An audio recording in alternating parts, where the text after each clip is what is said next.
Welcome to the Deep Dive, where we promise to give you the shortcut to being genuinely well-informed. We take the densest sources, reports, research, deep analysis, and we pull out the critical knowledge you need to master a complex topic and fast. And today, we're tackling a really powerful intersection. We're looking at institutional equity, this seismic shift in state education funding, and, of course, the transformative force of artificial intelligence in higher education. It's a space where, good intentions often just collide with organizational inertia. Absolutely. We are moving well past the usual aspirational statements about, digital transformation. We're diving into the hard reality of how institutions actually change. Or more often, how they fail to change. Exactly. Even with the best technology money can buy. And that's why this deep dive is so timely. Our sources today are centered on the California community colleges. This is an enormous system serving millions of students, a lot of whom are navigating college as first-generation learners. The stakes are just immense. These colleges are, you could say, the primary engine for economic advancement across the entire state. So our mission for this deep dive is twofold. First, we need to master the operating blueprint for innovation. It's called the Knowledge, Motivation, and Organization Gap Analysis. The KMO Framework. It's been championed and applied by leaders in the system, like Dr. Peter Maharaj. Right. And second, we need to analyze how colleges are taking this framework and actually applying it. Specifically, how an institution like Full College, or FC, is navigating these almost existential state mandates. You're talking about the vision for success and the new performance-based funding model, the student-centered funding formula, or SCFF. Yeah, exactly. We're looking for the documented reality of institutional transformation, not just the talking points from a policy paper. And here is the core tension, the big picture challenge that frames this entire discussion. For over a century, since John Dewey's time, we have understood that learning should be learner-centered, focused on social interaction and solving real-world problems. We've had the tools for years, laptops, mobile apps, and now, obviously, advanced generalized AI models. The tech is there. Yet, achieving Dewey's vision of true, deep experimental learning remains incredibly difficult to implement systematically. And the question is why? Right. Why? It's because the mere presence of technology doesn't translate into the adoption of new, effective practices. There is a profound mismatch, a documented gap in the knowledge, the motivation, and the organizational structure required to support that kind of innovation. Okay. Let's unpack this blueprint for innovation. Okay. So we have to start with a theoretical foundation. Sure. The KMO method. And this isn't just theory, right? It's a diagnostic tool. Yeah. It's designed to shift an institution from fragmented, crisis-driven decision-making to something more strategic. Absolutely. The KMO gap analysis, which was developed by Richard Clark and Fred Estes, is just a brilliant response to the problem of solutioning. Solutioning? What do you mean by that? It's when an organization just buys a new piece of software and hopes it magically fixes a problem they haven't even really defined yet. Ah, right. The shiny new object approach. Exactly. The KMO method flips that on its head. It forces institutions to systematically define their goals first, then determine the specific gaps in the people and the systems that are preventing them from reaching that goal. And only then do you rigorously evaluate whether your solutions actually close those gaps. It's interesting that this modern framework resonates so deeply with Dewey's philosophy from a century ago. For Dewey, technology wasn't really about the tool itself, like a computer. No, not at all. The technology was the art of experimental thinking. It was the process, the careful design that laid the foundation for new thoughts. The device or the software was just the artifact at the end. And KMO seems determined to take that same experimental spirit and translate it into measurable, predictable institutional behavior. That intentional focus on behavior is so vital. Why? Because it requires educational leadership to fundamentally shift how they view their workforce. They have to recognize that their employees, the administrator, the faculty, the staff, are the institution's most critical form of capital. That sounds powerful, but maybe a little obvious. Why is that concept so important in education specifically? Because in education, you can't just standardize human behavior with a training manual. Right. Not like in manufacturing. The core job of teaching, of administration, it involves constant problem solving, adaptation, emotional intelligence. Okay. So when you fail to invest in those people, in their deep understanding, their sustained energy, and their support structure, you run headlong into what the sociologist Paul Attewell warned us about 2 decades ago. He called it the digital use divide. The digital use divide. That's a great phrase. It implies a gap far deeper than just who has a laptop and who doesn't. It is. It means placing a Chromebook or an iPad or even a brand new AI platform in the hands of a student or a staff member. That's the easy part. The real challenge, the one that requires organizational fortitude, is changing the fundamental tasks those people do with those tools. So if they just use a $100,000 analytics platform to generate the same old reports they did before? You've gained nothing.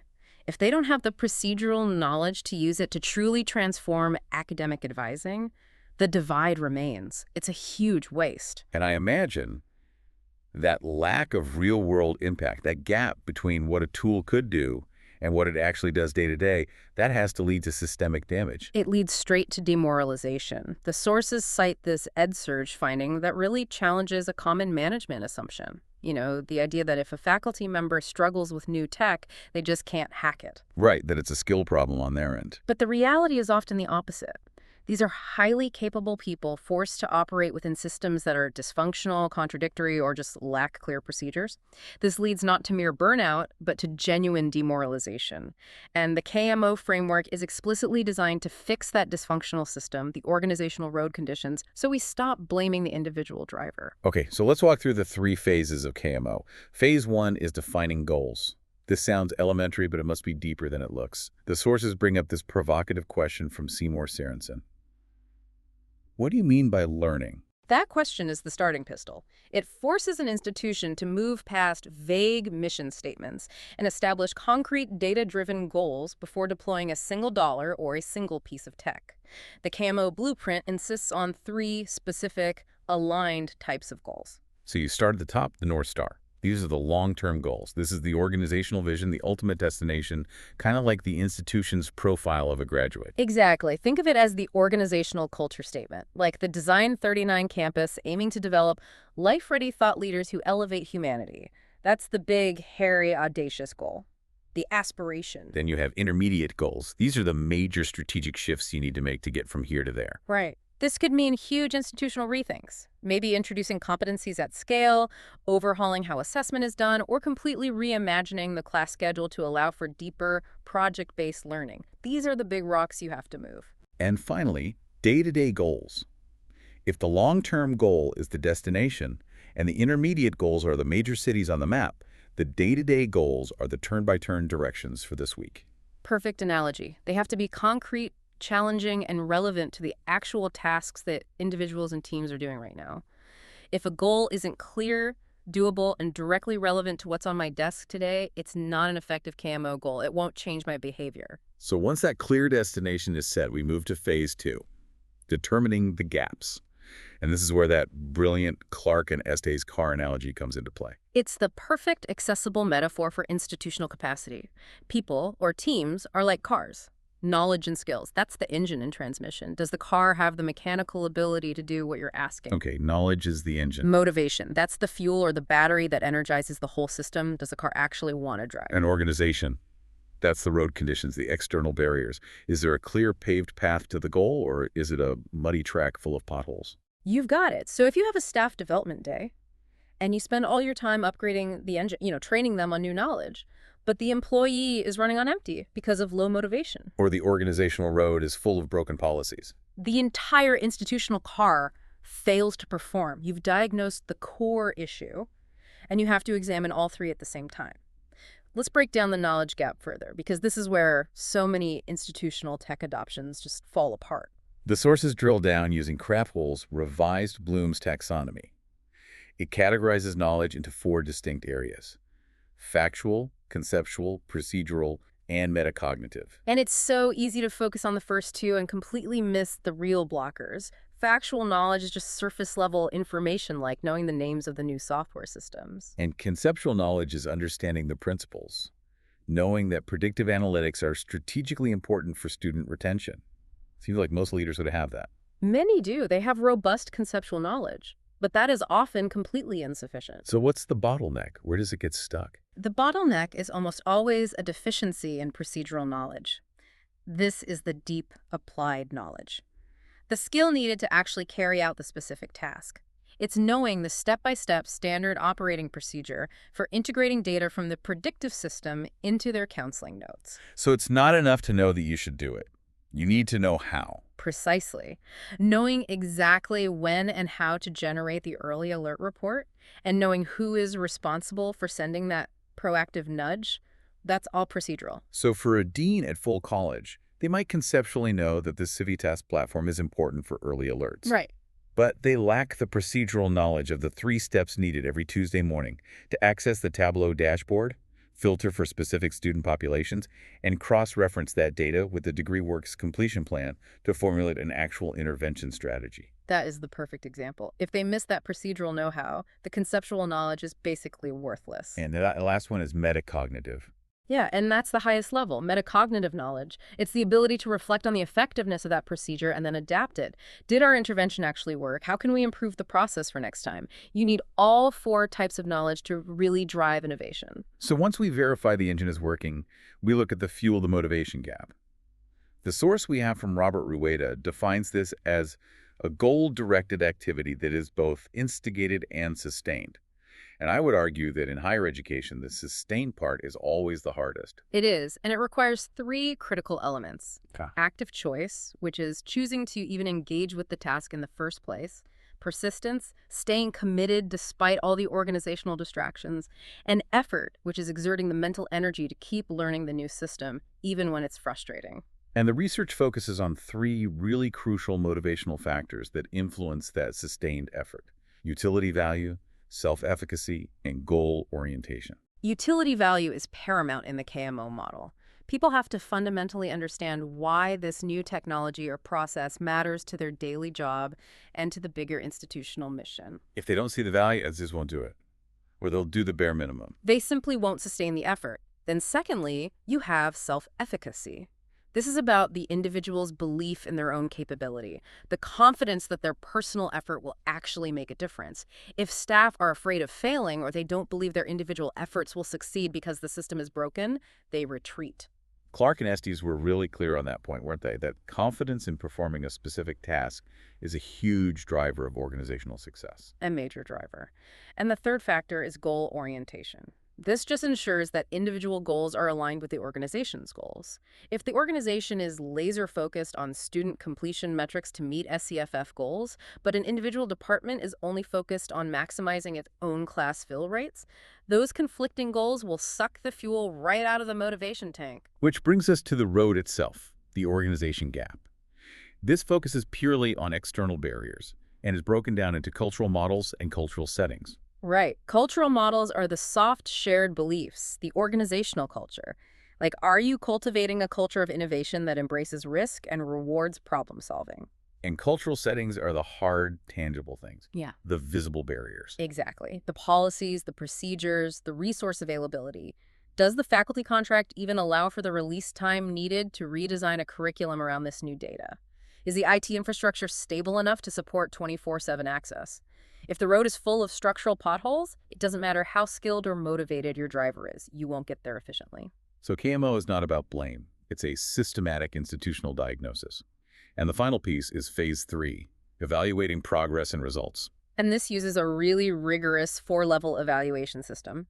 Level 1 is reaction. How did people feel about the change? Level 2 is impact. Did the solution actually result in measurable changes in those KMO gaps we identified? So did knowledge actually go up? Was motivation improved? Exactly. Level 3 is transfer. Was the solution implemented effectively in the real world? And more importantly, did it stick? And finally, level 4 is bottom line results. Did it actually contribute to the long-term high-stakes goal, like increasing graduation rates? This entire framework, by focusing so relentlessly on the human and organizational factors, brings us back to that powerful question that kind of sums up the whole necessity of this work. Yeah, what matters more? If your computers ran 10% faster, or if your people perform 10% better? The answer, which the sources overwhelmingly support, is clear.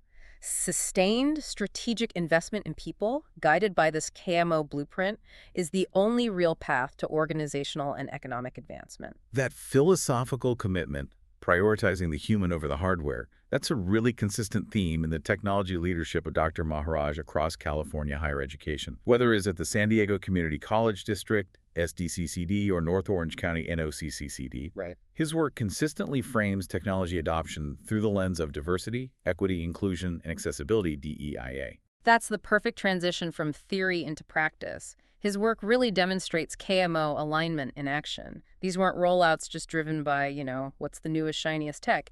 They were driven by a social and economic mandate to provide equitable access and opportunity. So if you look at the projects he championed, They fundamentally prioritize access and economic parity. let's focus on the Discover AI initiative at SDCCD, because this feels genuinely groundbreaking, especially for the community college sector, which often operates on a shoestring budget for advanced computing. What exactly was this? Discover AI is a dedicated GPU-powered artificial intelligence platform. And the key here is GPU power. What does that mean in practical terms? Why does a GPU matter so much for AI? Well, AI training and complex data manipulation, they require these specialized graphical processing units. They're incredibly expensive, and typically they're reserved for big research universities. So SDCCD, in collaboration with UC San Diego and San Diego State, deployed this high-powered resource and made it available 24/7 to students and faculty across all disciplines. Not just computer science. Not just computer science, and that's at the community college level. It's a game changer. That collaboration seems to be the heart of the equity play here. Why is providing access to GPU-powered AI so critical for equity? Because it democratizes a highly exclusive pathway. Community college students, who are often first generation or from underrepresented backgrounds, they typically hit a ceiling when they try to engage in serious AI research or data science projects. But they just don't have the tools? They don't have personal access to the computing power, and the institutional pipeline to four-year research universities can be really guarded. By creating this platform, Dr. Maharaj created an immediate, robust, and equitable pathway into the fastest-growing sector of the modern economy. So it wasn't just about general computer literacy. It was about giving them access to the actual tools of cutting-edge innovation. Exactly. The pilot cohort for Discover AI was deliberately selected for maximum diversity across socioeconomic status, ethnicity, and academic background. This wasn't just about exposure. It was about giving them the high-octane tools they need to compete in a field that is accelerating so rapidly. It bridges the opportunity gap right at the beginning of their academic journey. It's about printing that passport to life, as he often says. But the sources make a really good point, that equity is more than just a dedicated AI platform. It requires fundamentally robust and inclusive infrastructure. Absolutely. Think about it from a KMO perspective. The organizational road conditions have to be pristine for everyone. At SDCCD, they undertook this massive district-wide wireless network modernization. They expanded high-speed access to every single corner of campus. You mean like athletic fields, outdoor study spaces, even parking lots? Yeah, all of it. And this expansion wasn't just for the main campuses, which is often where modernization efforts stop. That's a crucial point. Crucially, they prioritized the continuing education centers. These centers often serve the most economically under-resourced students, many of whom rely solely on their mobile devices, their smartphone, as their primary learning tool. So if your entire learning environment is a tiny phone screen, ubiquitous, high-speed, reliable wireless is not a convenience. It is a profound matter of equity. It's about making sure the organizational road is smooth for every single car in the system, not just the luxury models. And this technological access was tightly aligned with basic needs services, Right. which is a key piece of institutional equity that so often gets siloed in tech rollouts. You can't separate the two. A student can't effectively use a new AI platform if they are food insecure or lack stable housing. So the district connected these tech initiatives like loaner laptops, campus-based Wi-Fi hotspots, accessible tech hubs, directly with basic needs resources. This is the definition of a human-centered approach. It's recognizing that technology enables learning only when those fundamental human needs are met. We also have to touch on digital security. Security can often feel like just an IT chore, but the sources imply that for marginalized communities, it's a real vulnerability. It is absolutely a DEIA issue. Efforts like implementing multi-factor authentication, or MFA, and sophisticated DDoS protection. They are not merely about institutional defense. They are about safeguarding the academic journeys and digital identities of students who statistically are more vulnerable to digital threats, identity theft, and online exploitation. Protecting the data of these students is a real commitment to their long-term economic stability. And finally, there's the internal KMO element, fostering an inclusive IT culture. This is how you make sure the team has the motivation and knowledge to sustain all this equitable work. Technology leadership has to embed DEIA into the core operating DNA of the IT division itself. This means active mentoring of staff and student workers from underrepresented backgrounds, insisting on diverse hiring panels, and even integrating DEIA criteria into how you select vendor proposals in new projects. So it moves equity from being a separate checklist item to being the central mission of the organization. Yes. So, Dr. Maharaj's philosophy, which is so evident in Discover AI, is that technology leadership must be fundamentally human-centered. It has to be focused on empowering access not just to tools, but to a better economic and social future. That's the entire point, isn't it? It is. By embedding equity into the physical infrastructure, the policies, and the highest level systems like AI access, you are ensuring that the entire institution is running efficiently to fulfill its mission of advancing societal progress through personal economic advancement. Okay, now we take the KMO framework and that imperative for equity, and we apply it to a high-stakes stress test. The operational reality of the California community colleges, focusing on the case study of full college, or FC. This is where the rubber meets the road, and where the financial future of the institution is literally on the line. It is an environment under immense deliberate pressure. How so? The CCC Chancellor's Office established the vision for success. It's a system-wide roadmap demanding fundamental transformation. And this vision is defined by 3 high-level, really aggressive objectives that every college has to meet. Sure. First, dramatically increasing transfers to UC and CSU campuses. Second, increasing the total number of degrees and certificates awarded.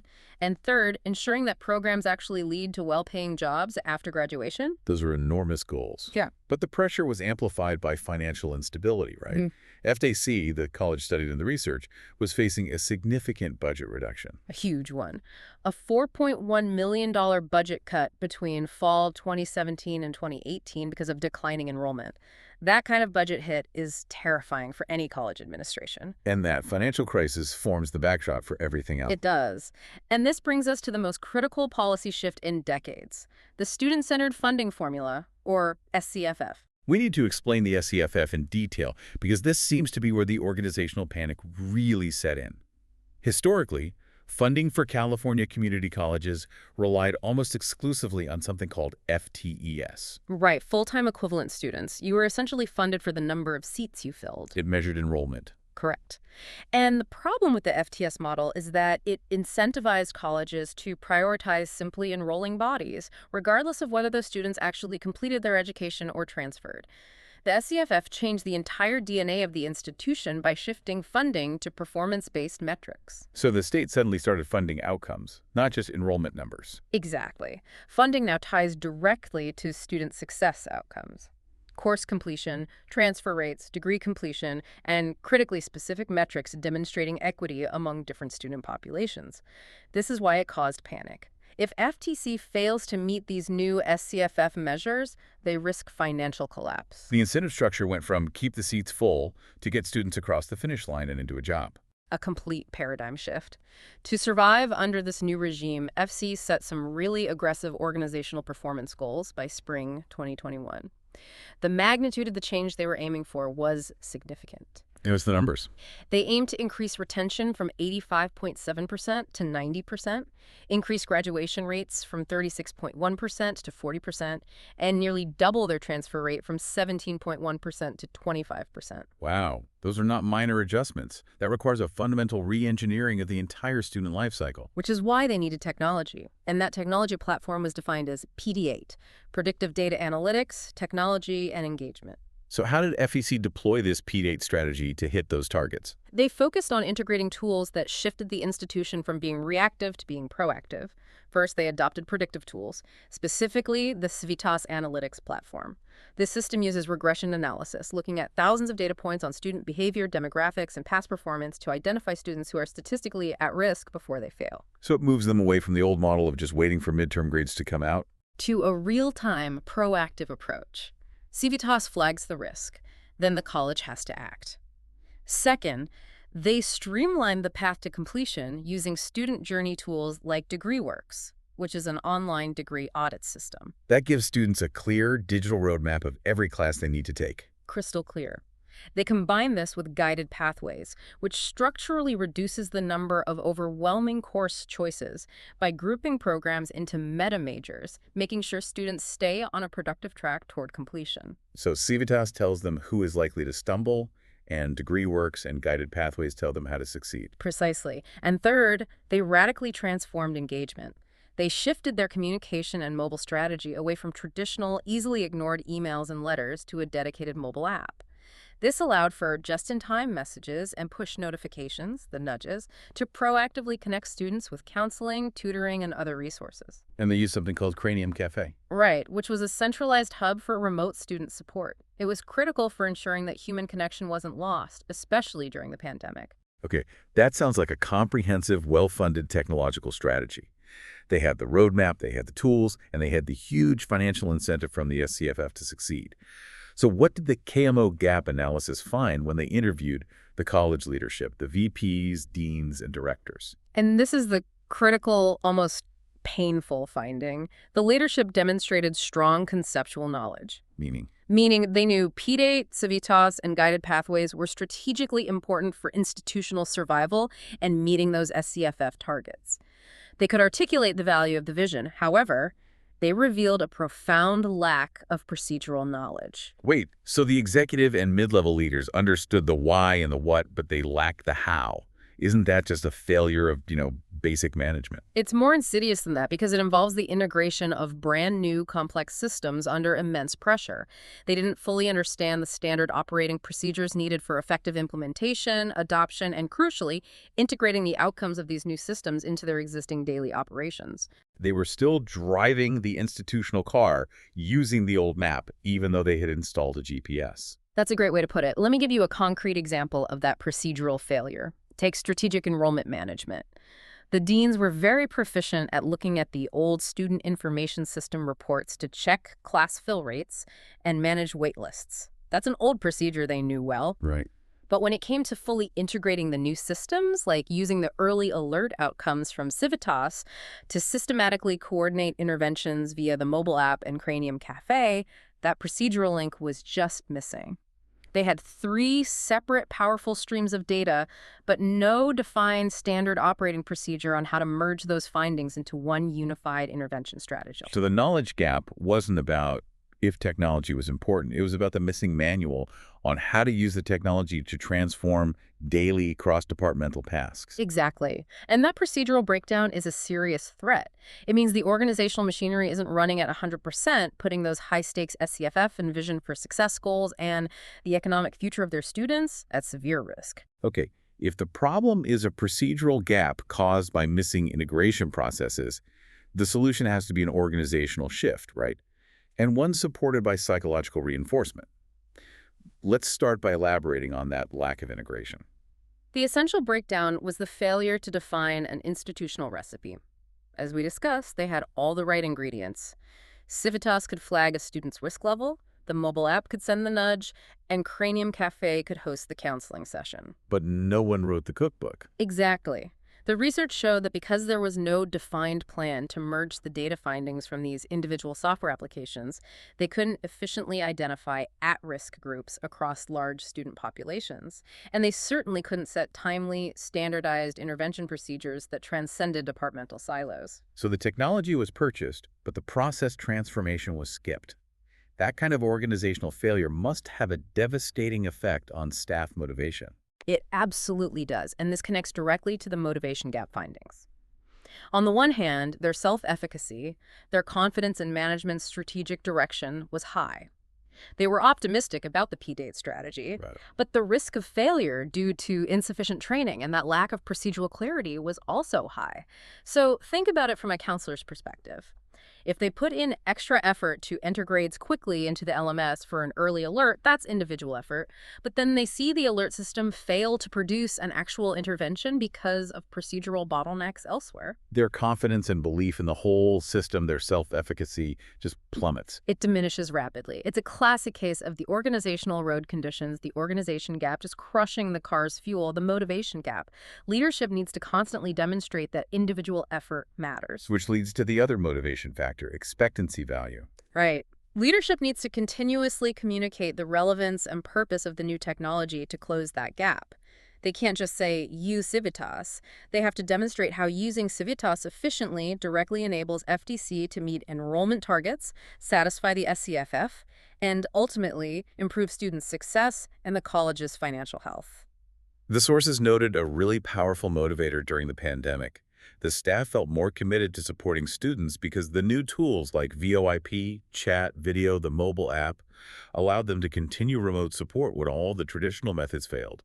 Precisely. They saw the utility value of the technology when the old ways stopped working. Hmm. Leadership has to constantly model that same value and enthusiasm around these new systems. Okay, now let's move to the organization gap itself, the external structural barriers. First on the list is interdepartmental communication. That sounds like a minefield in any large institution. It was a major point of documented tension. Participants cited significant concerns about the lack of clear, consistent communication regarding the SCFF formula itself. What kind of confusion? Well, for instance, they noted that the formula assumes students enroll full-time, which often doesn't align with the demographic reality of community college students who are working multiple jobs. This confusion, coupled with inconsistency among departments, led to intense faculty fatigue from state mandates. So faculty started to see the vision for success in P-Date as just another thing they had to do. Exactly. Like previous unfunded mandates that came and went, if the rules of the road aren't clearly defined and seen as fair, buy-in is impossible. And then there's the structural tension between FEC, the college, and the district office, FCCCD, that adds a whole other layer of organizational risk. It's a huge external organizational barrier. Interviewees expressed deep concern that gaps or failures at the district office level, like ensuring the management information system data was credible or meeting state reporting deadlines accurately, could negatively reflect on FCC's successful internal efforts. That fear is completely understandable. If the college generates the success data, but the district fails to report it correctly, the college loses funding. That's the structural vulnerability. Funding is generated locally based on performance, but it's often managed and reported centrally. A systemic failure at the district level could lead to a massive crisis at the college, regardless of their internal success. And that creates a severe crisis of confidence and undermines the entire motivation structure. This complex web of gaps requires a highly intentional, human-focused organizational solution. And that solution, funded through a Title V grant, was the establishment of data coaches. This is the tangible response to that procedural gap. They created 3 new full-time positions dedicated entirely to closing the procedural knowledge gap. These data coaches are tasked with facilitating hands-on training, guiding employees on the practical procedural use of predictive analytics systems like Civitas, Tableau, and Power BI, and ensuring that the data findings lead to actionable, standardized outcomes. So their entire role is to be the human bridge, transforming that high-level conceptual knowledge we need to use data into specific daily procedural competence. Exactly. And to make sure that every hour of their effort actually translates into closing the KMO gaps, they are required to apply a modern, rigorous evaluation methodology, the New World Kirkpatrick model. Okay, tell us how that differs from traditional training evaluation. Traditional evaluation starts at level 1. Did you enjoy the training? And then it kind of hopes the effects trickle up. The New World model flips the pyramid. It starts at level 4, results. You determine the desired institutional outcome first, say achieving that 90% retention rate, and then you work backwards. So if the goal is 90% retention, you then ask what critical behaviors, which is level 3, the staff must exhibit to achieve that. You've got it. You define the critical, measurable behaviors, entering early alert data within 24 hours, consistently cross-referencing degree works in Civitas, communicating the importance of those actions. Then you determine the specific knowledge and skills, which is level 2, required to perform those behaviors. I see. So the model strengthens that crucial link between training, individual effort, self-efficacy, and organizational outcomes, expectancy value. It does. The data coaches are the human solution, and the Kirkpatrick model is the framework to ensure the training actually closes the KMO gaps, guaranteeing that they address the specific procedural failures rather than just delivering information for information's sake. The need for data coaches to deliver this highly guided training to close the procedural gap among staff.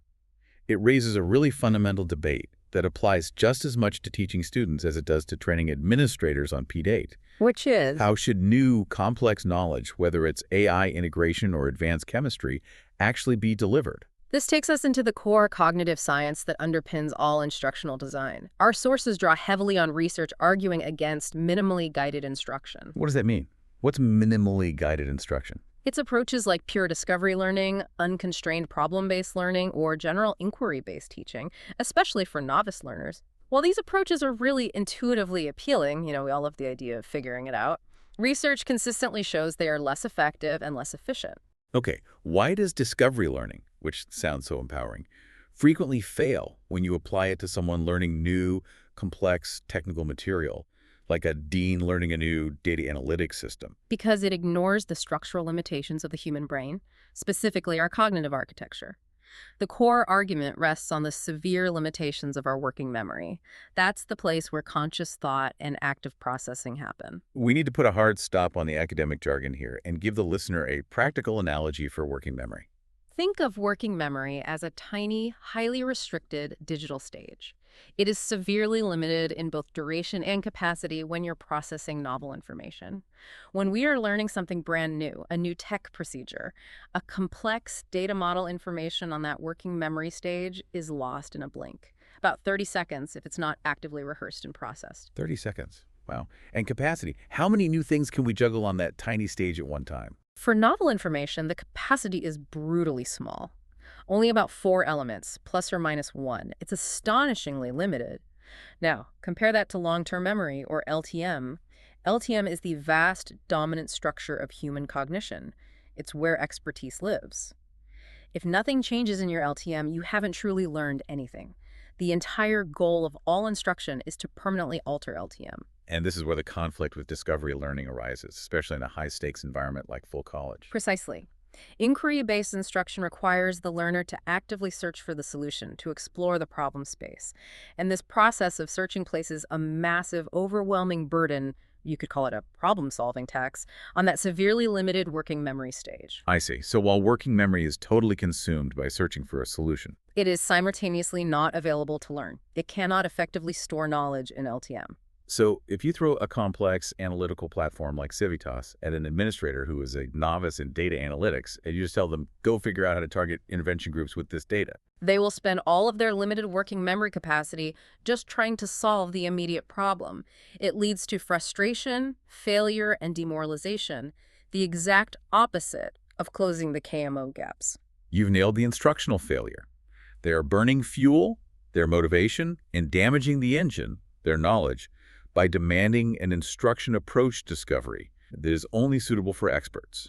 And the empirical evidence on this is overwhelming. Minimally guided instruction is less effective, less efficient, and it often leads to higher failure rates than instruction that places a strong emphasis on guiding the learning process. And the research indicates that the need for that guidance only recedes when the learner has enough prior knowledge already stored in their long-term memory to provide their own internal guidance. When they have become an expert, that is the key distinction. So for full college to successfully integrate PDate and utilize those data coaches, the training cannot be a frustrating figure-it-out-yourself exercise. No. The adoption procedures have to be structured, clearly guided, and systematic. This structure ensures that procedural knowledge is efficiently transferred to LTM. That increases self-efficacy and institutional performance, and it directly supports the economic advancement of students by making sure institutional processes actually succeed. #tag outro. What an illuminating and, I think, really necessary deep dive.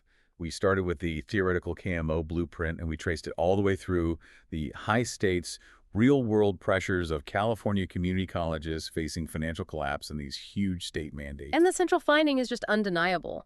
Achieving that high-level vision for success and equitable outcomes relies fundamentally on closing those 3 KMO gaps.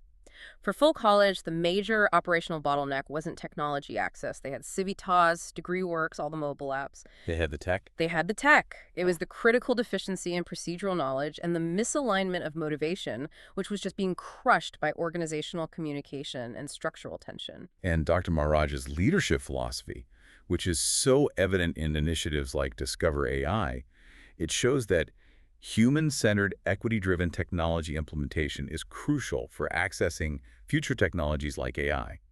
But even the best strategy, like PDate, requires intentional structural support.